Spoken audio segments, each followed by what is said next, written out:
नमस्कार, संसद टीवी में आपका स्वागत है। मैं हूं प्रतिबिंब शर्मा। सुबह के 10 बज गए हैं और मैं हाजिर हूं अभी तक के तमाम अपडेट्स के साथ। अपडेट एट 10 में सबसे पहले नजर डाल लेते हैं आज के बड़े अपडेट्स पर। सरदार पटेल की जयंती 31 अक्टूबर को पीएम मोदी की उपस्थिति में संपन्न होगी मेरी माटी मेरा देश अभियान की अमृत कलश यात्रा। देश भर से आए कलशों में आई माटी से इंडिया गेट पर बनेगी अमृत वाटिका। उपराष्ट्रपति जगदीप धनखड़ आज जाएंगे असम रॉयल ग्लोबल यूनिवर्सिटी के तीसरे दीक्षांत समारोह में मुख्य अतिथि के रूप में लेंगे भाग। कॉटन विश्वविद्यालय के छात्रों से करेंगे संवाद। राजस्थानी समुदाय के लोगों से विशेष कार्यक्रम में होगी बात।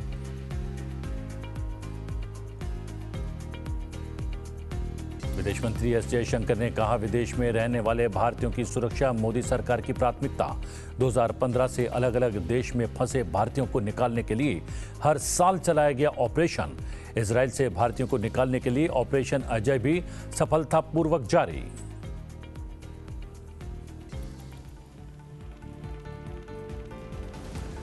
आंध्र प्रदेश के विजयनगरम जिले में हावड़ा चेन्नई लाइन पर रेल हादसे के बाद 33 ट्रेन कैंसिल, 6 ट्रेन को किया गया रीशेड्यूल। दुर्घटना को लेकर प्रधानमंत्री नरेंद्र मोदी ने रेल मंत्री अश्विनी वैष्णव से की बात। राहत कार्य का लिया जायजा।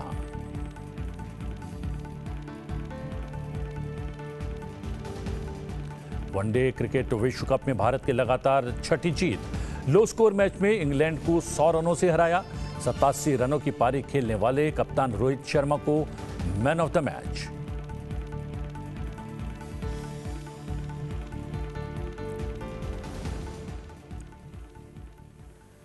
प्रधानमंत्री नरेंद्र मोदी आज से गुजरात के 2 दिवसीय दौरे पर रहने वाले हैं। इस दौरान वो 5,800 करोड़ रुपए की विकास परियोजनाओं का उद्घाटन और शिलान्यास करने वाले हैं। हम आपको बता दें कि प्रधानमंत्री आज मेहसाणा जिले के दाभोड़ गांव में एक रैली में 5,800 करोड़ की विभिन्न परियोजनाओं का उद्घाटन और शिलान्यास करेंगे।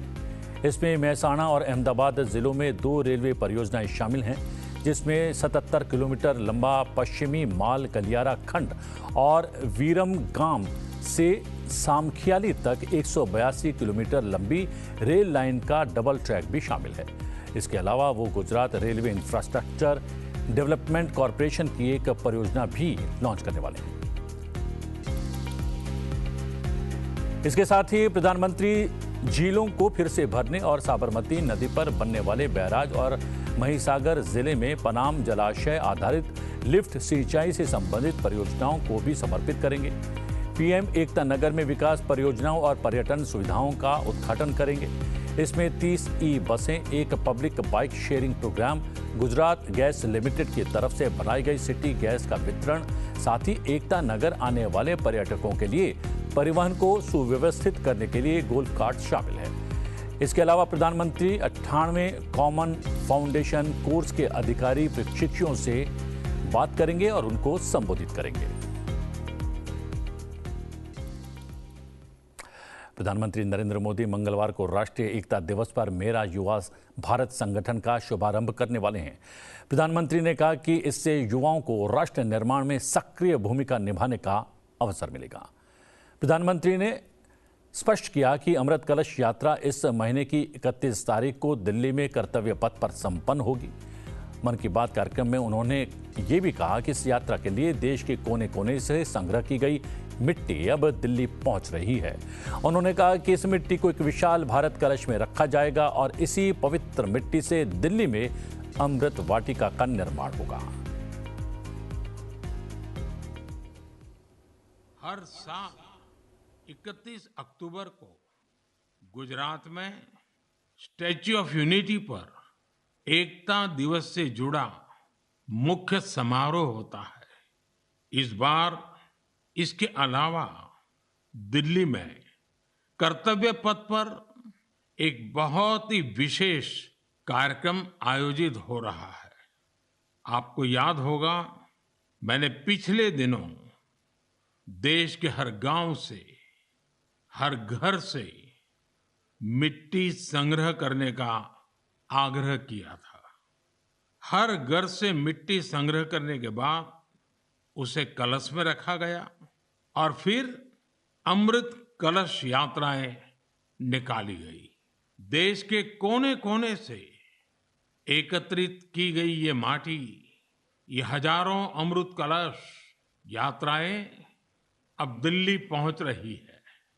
यहां दिल्ली में उस मिट्टी को एक विशाल भारत कलश में डाला जाएगा और इसी पवित्र मिट्टी से दिल्ली में अमृत वाटिका का निर्माण होगा।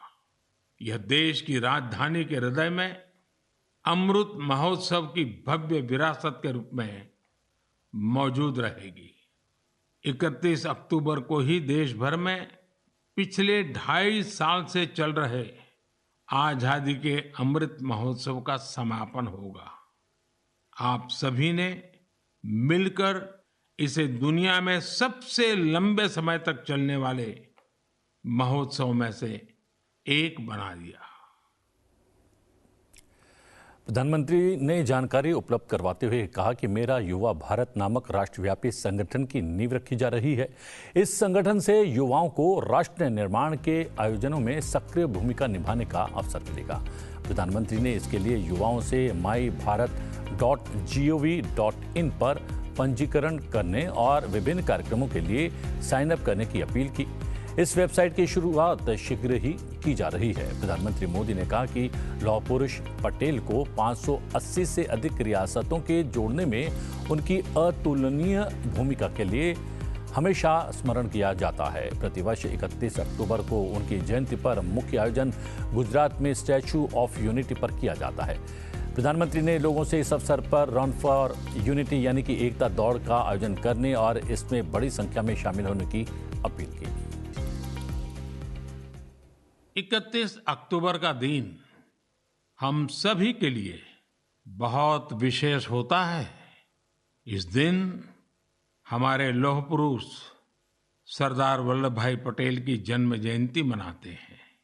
हम भारतवासी उन्हें कई वजहों से याद करते हैं और श्रद्धापूर्वक नमन करते हैं। सबसे बड़ी वजह है देश की 580 से ज्यादा रियासतों को जोड़ने में उनकी अतुलनीय भूमिका। हम आपको बता दें कि प्रधानमंत्री नरेंद्र मोदी ने कल 31 अक्टूबर को नई दिल्ली के कर्तव्य पथ पर मेरी माटी मेरा देश अभियान के समापन कार्यक्रम को संबोधित करने का तय किया है। ये कार्यक्रम मेरी माटी मेरा देश अभियान की अमृत कलश यात्रा के समापन का प्रतीक होगा, जिसमें 766 जिलों के 7000 ब्लॉक से अमृत कलश यात्री शामिल होने वाले हैं। यह कार्यक्रम आज़ादी का अमृत महोत्सव के 2 साल लंबे अभियान के समापन का भी प्रतीक होगा, जो भारत की आज़ादी के 75 साल पूरे होने का जश्न मनाने के लिए 12 मार्च 2021 को शुरू हुआ था।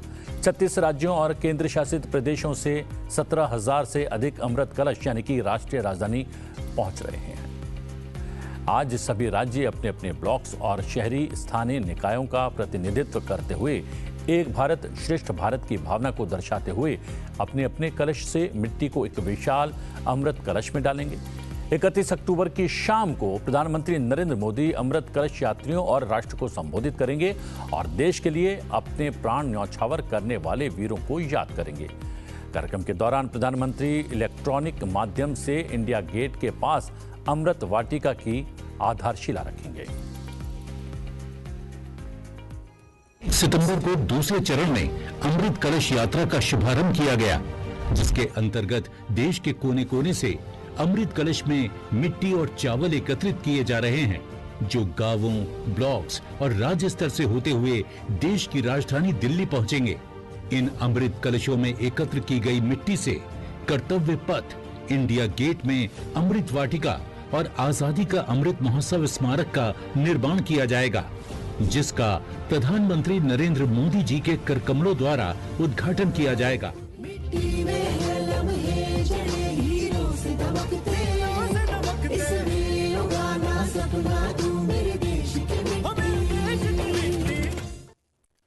और बात कर लेते हैं उपराष्ट्रपति के दौरे की। उपराष्ट्रपति जगदीप धनखड़ आज असम की यात्रा पर रहने वाले हैं। इस दौरान वो कई कार्यक्रमों में हिस्सा लेंगे। उपराष्ट्रपति आज सुबह तकरीबन 11:30 बजे कॉटन यूनिवर्सिटी गुवाहाटी के संकाय सदस्यों और छात्रों से मुलाकात और बातचीत करेंगे। उसके बाद वो लगभग 2:30 पर गुवाहाटी में रॉयल असम ग्लोबल यूनिवर्सिटी के तीसरे दीक्षांत समारोह में मुख्य अतिथि के तौर पर शामिल होंगे। शाम 4:15 बजे उपराष्ट्रपति वृहत्तर गुवाहाटी मारवाड़ी समाज के कार्यक्रम में मुख्य अतिथि के रूप में शामिल होंगे।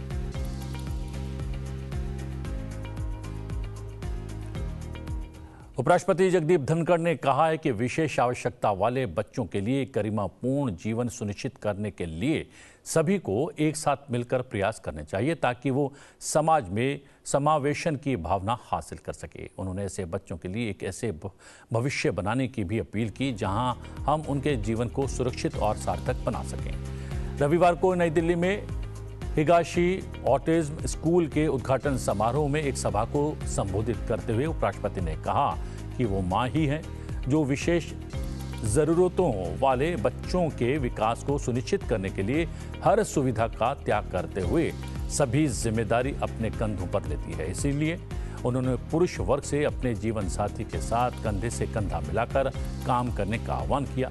जब बच्चे को ऑटिज्म की चुनौती का सामना करना पड़ता है और उसे इस सहायता की आवश्यकता होती है। I take the opportunity to congratulate all parents and guardians present here. I will especially call upon people from my gender. They must work shoulder to shoulder with their companions and spouses in a missionary mode. Don't leave them alone. You will lose your human face. You will forfeit your right to be a member of mankind if you become a deserter when a child faces a challenge and your spouse is only playing on front foot and you are cushioning somewhere else. I am sure they will heed this sage advice. उपराष्ट्रपति ने जोर देते हुए कहा कि प्रत्येक बच्चे की विशिष्ट आवश्यकता होती है, प्रत्येक बच्चा अलग होता है और उन्होंने कहा कि भले ही व्यक्तिगत जीवन में वो किसी भी चुनौती का सामना कर रहे हों, हमें हमारे बच्चों को दुनिया के सामने लाकर उन्हें इसका सामना करना सिखाना चाहिए। विद्यालय दौरे को स्वयं के लिए एक आध्यात्मिक यात्रा बताते हुए उपराष्ट्रपति ने मानसिक, शारीरिक और आध्यात्मिक रूप से अपना सब कुछ देने के लिए शिक्षकों की सराहना की। उन्होंने कहा कि प्रत्येक बच्चे के भीतर मौजूद असीमित क्षमता को निखारने की आवश्यकता है। Visit to this place for me is no less than a spiritual journey, marking detachment from the self and attachment to the welfare of others. It is very difficult to detach oneself from one's gain. We are attached to it. We know we will not be here. Still till the last we are working recklessly only for self-aggrandizement, self-accumulation. Here you get a feeling and get attached to the welfare of someone else. I visualize in Higashi Autism School emergence of a sanctuary of hope, a beacon of inclusivity and a testament to the exploitation of boundless potential that resides within each and every child. अंतर्राष्ट्रीय सौर गठबंधन की छठी सभा आज से नई दिल्ली में आयोजित होने जा रही है। इसकी अध्यक्षता केंद्रीय विद्युत, नवीन एवं नवीकरणीय ऊर्जा मंत्री आर.के. सिंह करने वाले हैं। छठी ISA असेंबली में भाग लेने के लिए 168 देशों ने पहले ही पंजीकरण करवा लिया है। छठी अंतर्राष्ट्रीय सौर गठबंधन सभा का उद्देश्य सौर मिनी ग्रिड के माध्यम से सार्वभौमिक ऊर्जा पहुंच, वित्त और आपूर्ति श्रृंखला को बढ़ावा देना है। इंटरनेशनल सोलर अलायंस ISA एक महत्वपूर्ण अंतर्राष्ट्रीय पहल है। पेरिस में COP21 शिखर सम्मेलन के बाद भारत और फ्रांस द्वारा संयुक्त रूप से इसे शुरू किया गया। 2 नवंबर तक चलने वाली सभा में ISA के 116 सदस्य और हस्ताक्षरकर्ता देशों के मंत्री, मिशन और प्रतिनिधि हिस्सा लेंगे। साथ ही कई देशों के प्रतिनिधि, साझेदार संगठन, निजी क्षेत्र और अन्य हितधारक भी शामिल होने वाले हैं। हमास इजराइल संघर्ष के मद्देनजर प्रधानमंत्री मोदी ने मिस्र के राष्ट्रपति अल सीसी से बात की और शीघ्र शांति बहाली की वकालत की। प्रधानमंत्री मोदी ने मिस्र के राष्ट्रपति के साथ पश्चिम एशिया के मौजूदा हालात और इस क्षेत्र के साथ साथ विश्व पर इसके असर की चर्चा की। शनिवार को फोन पर बातचीत में दोनों नेताओं ने आतंकवाद, हिंसा और आम नागरिकों की मृत्यु पर चिंता व्यक्त की। प्रधानमंत्री ने इजराइल फिलिस्तीन मुद्दे पर भारत के दीर्घकालिक और सैद्धांतिक दृष्टिकोण को दोहराया। प्रधानमंत्री ने फिलिस्तीन के लोगों के लिए भारत की विकास संबंधी साझेदारी और मानवीय सहायता का उल्लेख किया। दोनों नेता शांति और स्थिरता की शीघ्र बहाली और मानवीय सहायता मुहैया कराने की आवश्यकता पर सहमत हुए। विदेश मंत्री एस जयशंकर ने इजराइल से भारतीयों को निकालने के लिए चलाए जा रहे ऑपरेशन अजय का हवाला देते हुए कहा कि विश्व के अलग अलग देशों में रह रहे भारतीयों की सुरक्षा तय करना हमारी प्राथमिकता है। विदेश मंत्री ने ये बात भोपाल में टाउन हॉल में एक कार्यक्रम को संबोधित करते हुए कही। किसी देश के प्रवासी भारतीयों की देखभाल के महत्व पर जोर देते हुए विदेश मंत्री एस जयशंकर ने कहा कि भारत ने संघर्ष के समय दुनिया के विभिन्न हिस्सों से अपने नागरिकों को वापस लाने के लिए 2015 से हर साल एक बड़ा अभियान चलाया है। विदेश मंत्री एस जयशंकर ने कहा कि 2015 से हमने हर साल एक बड़ा ऑपरेशन किया है। नेपाल में ऑपरेशन मैत्री हो, यमन में ऑपरेशन राहत हो, दक्षिण सूडान में संकट मोचन, ये आज आवश्यक है और इसे आज ही करें। आपके पास तैयारी, सोच, योजना और संसाधन होने चाहिए। Almost every year we have had one big operation somewhere. Operation Maitri in Nepal, Operation Rahat in Yemen, Sankat Mochan in South Sudan. So this is today necessary. Through Vande Bharat mission, we brought back to India 70 lakh people, 7 million people. No country in the history of the world has ever done this. How many people we brought back? So now, for us today, this is something which is very much part of our foreign policy, which impacts you personally. Almost every Israel पर हुए आतंकी हमले के विरोध में भारत की तीव्र प्रक्रिया को स्पष्ट करते हुए उन्होंने कहा कि आतंकवाद पर कड़ा रुख इसलिए अपनाते हैं क्योंकि हम आतंकवाद के बड़े पीड़ित हैं। हमारी विश्वसनीयता समाप्त हो जाएगी यदि हम कहें कि जब आतंकवाद हम पर प्रभाव डालता है तो ये बहुत गंभीर हो जाता है, जब ये किसी और के साथ होता है तो ये उतना गंभीर नहीं रहता। विश्व को भी आतंकवाद पर समान रुख अख्तियार करना चाहिए। Today, a good government, a strong government, stands up for its people. Stands up for its people like good governance is necessary at home, right judgments is necessary abroad. That if we take today a strong position on terrorism, we take a strong position because we are big victims of terrorism. We will have no credibility if we say, when terrorism affects us, it is very serious, but when it happens to somebody else, that is not so serious. We have to have a consistent position. Similarly, when every other country looks after the welfare of its people, its economic interests. एक बड़ा update आपको दे देते हैं। विदेश मंत्री doctor S Jaishankar ने आज सुबह कतर में हिरासत में लिए गए 8 भारतीयों के परिवार वालों से मुलाकात की।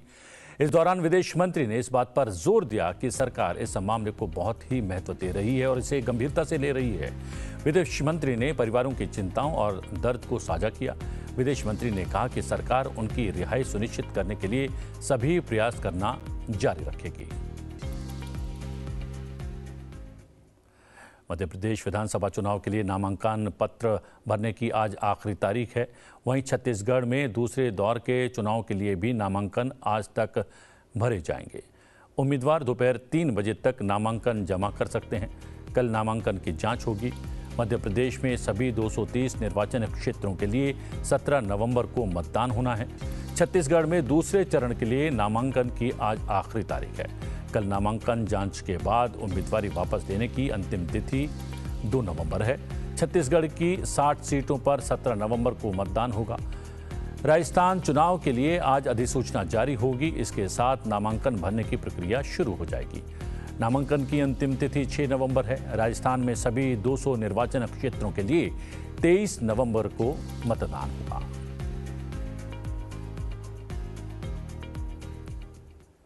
केरल के कोच्चि में हुए विस्फोटों के बाद राज्य में हाई अलर्ट घोषित कर दिया गया है।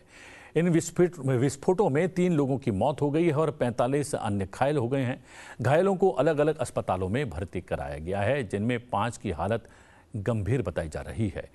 इन विस्फोटों के मद्देनजर आज तिरुवनंतपुरम में सर्वदलीय बैठक आयोजित की जा रही है।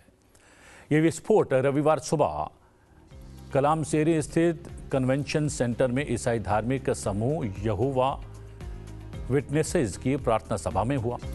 केरल में कानून और व्यवस्था के अपर पुलिस महानिदेशक MR अजित कुमार ने कोच्चि में बताया कि डोमिनिक मार्टिन नामक एक व्यक्ति ने त्रिशूर जिले में कोडाकरा थाने में आत्मसमर्पण किया है और उसने इन विस्फोटों की साजिश में शामिल होने की बात स्वीकार की है। मार्टिन ने स्वयं को यहोवा विटनेसेस ग्रुप का सदस्य बताया। कानून और व्यवस्था के अपर पुलिस महानिदेशक ने कहा कि मार्टिन के दावे की जांच की जा रही है। राष्ट्रीय अन्वेषण अभिकरण NIA के एक दल ने भी विस्फोट स्थल का दौरा किया। विदेश और संसदीय कार्य राज्य मंत्री V मुरलीधरन ने केरल विस्फोटों के बारे में कहा कि केंद्र की NSG और NIA एजेंसियों ने विस्फोटों की जांच शुरू कर दी है। उन्होंने राज्य सरकार से घायलों को सभी प्रकार की चिकित्सा सहायता उपलब्ध कराने का अनुरोध किया है। आंध्र प्रदेश के विजयनगरम जिले में हावड़ा चेन्नई लाइन पर रविवार शाम 2 यात्री ट्रेन की टक्कर के बाद 33 ट्रेन कैंसिल कर दी गई हैं और 6 अन्य ट्रेनों को रीशेड्यूल किया गया है। पूर्वी तटीय रेलवे क्षेत्र के वरिष्ठ अधिकारी के अनुसार कांतकपल्ले में एक यात्री ट्रेन ने एक दूसरी यात्री ट्रेन को पीछे से टक्कर मार दी, जिससे उसके 3 डिब्बे पटरी से उतर गए। दुर्घटना में 13 लोगों की मौत हो चुकी है, जबकि 50 घायल हुए हैं। घायलों को विशाखापत्तनम और विजयनगरम के अस्पतालों में स्थानांतरित किया जा रहा है। मंडल रेल प्रबंधक सौरभ प्रसाद घटनास्थल पर पहुंचे और बचाव कार्य का उन्होंने जायजा लिया। दुर्घटना को लेकर प्रधानमंत्री नरेंद्र मोदी ने रेल मंत्री अश्विनी वैष्णव से बात की है। रविवार को विश्व कप 2023 का 29वां मुकाबला भारत और इंग्लैंड के बीच खेला गया।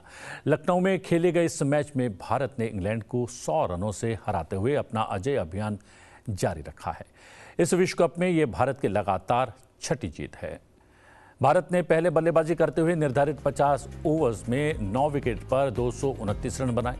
40 रनों पर अपने 3 महत्वपूर्ण विकेट गंवाने के बाद रोहित शर्मा ने टीम को संभाला और 87 रनों की शानदार पारी खेली।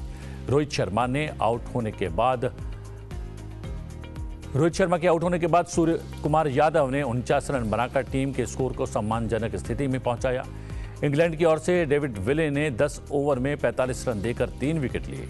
जवाब में 230 रनों के लक्ष्य का पीछा करने उतरी इंग्लैंड की टीम भारतीय गेंदबाज जसप्रीत बुमराह और मोहम्मद शमी के तेज आक्रामक गेंदबाजी के आगे टिक नहीं पाई और 34.5 ओवर में ही ऑल आउट हो गई। इंग्लैंड की टीम कुल 129 रन ही बना पाई। मोहम्मद शमी ने शानदार गेंदबाजी करते हुए 7 ओवर में 22 रन देकर महत्वपूर्ण 4 विकेट चटके। भारत के 229 रनों में महत्वपूर्ण 87 रन बनाने के लिए कप्तान रोहित शर्मा को शानदार बल्लेबाजी के लिए मैन ऑफ द मैच चुना गया। इस मैच के साथ ही भारत 12 अंकों के साथ इस विश्व कप तालिका में शीर्ष पर है। आज विश्व कप का 30वां मुकाबला श्रीलंका और अफगानिस्तान के बीच पुणे में खेला जाएगा। मैच 2 बजे शुरू होने वाला है। राष्ट्रीय खेलों के इतिहास में पहली बार मेजबानी कर रहे गोवा में राष्ट्रीय खेलों का आयोजन 26 अक्टूबर को शुरू हो चुका है। ये प्रतियोगिता 9 नवंबर तक चलने वाली है। राष्ट्रीय खेल 2023 का आयोजन गोवा के मापुसा, मडगांव, पंजिम, पोंडा और वास्को समेत 5 शहरों में किया जा रहा है। ये ओलंपिक से प्रेरित भारत का अपना मल्टी स्पोर्ट आयोजन है। अब तक के खिलाड़ियों के प्रदर्शन की बात की जाए तो महाराष्ट्र 41 स्वर्ण, 29 रजत और 30 कांस्य समेत 100 पदकों के साथ पदक तालिका में शीर्ष पर है। वहीं हरियाणा 18 स्वर्ण, 9 रजत और 14 कांस्य समेत 41 पदकों के साथ पदक तालिका में दूसरे नंबर पर है और 4 बार की राष्ट्रीय खेल चैंपियन सर्विसेज 14 स्वर्ण, 7 रजत और 6 कांस्य समेत 27 पदकों के साथ तीसरे नंबर पर है। आइए अब देखते हैं गोवा राष्ट्रीय खेलों पर ये विशेष वीडियो।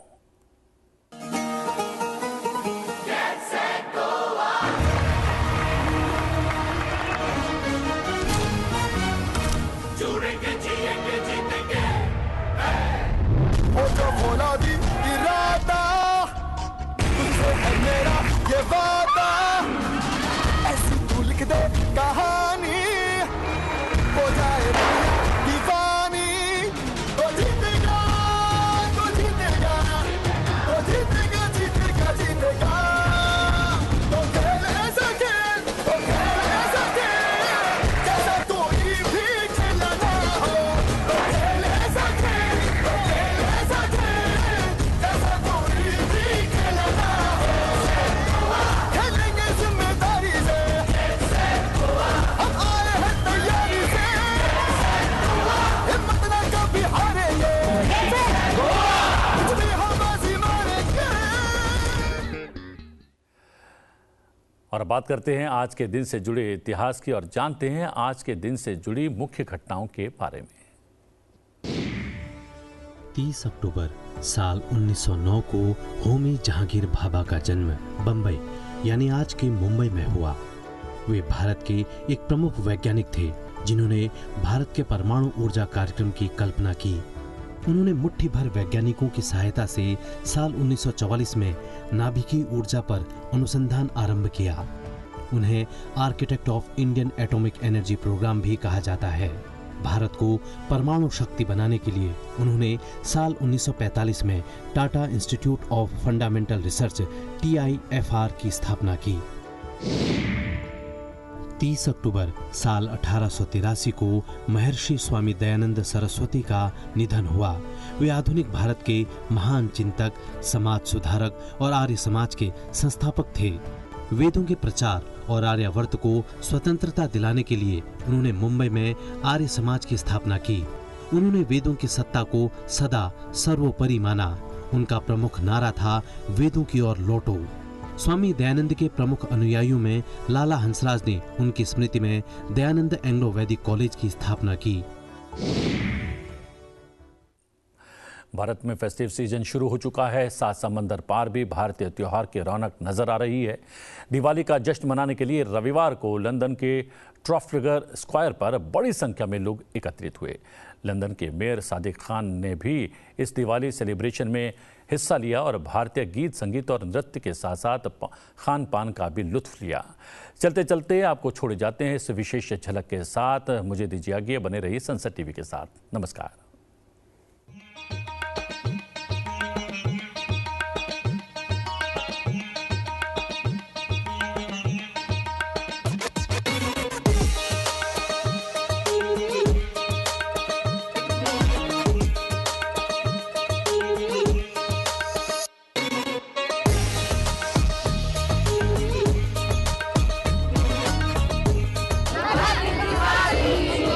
Happy Diwali!